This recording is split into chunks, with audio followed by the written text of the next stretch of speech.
Всем привет-привет, с вами я, Оля Бро. Посмотрим подсказки от Таро ангелов. Подсказки от Таро ангелов на здесь и сейчас.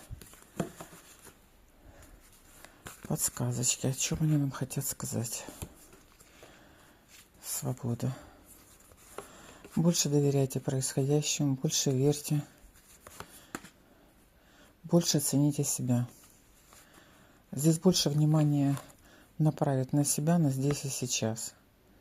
Да, концентрация внимания на себя. Любим себя, ценим себя, заботимся о себе. Бережем себя, не разрушаем себя негативными мыслями.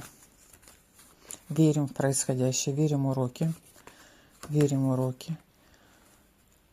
Для чего? Для того, чтобы познать, что такое безмятежность, что такое радость, что такое жить в доверии. Да, безмятежность. Куда вас ведут? Безмятежность. Безмятежность, высшие силы. Высшие силы с вами.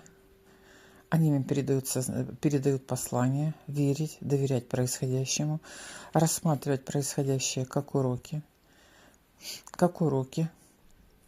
Верить, что все, что происходит, во благо для вас. Это всего лишь уроки. Цените себя. Побалуйте себя чем-то.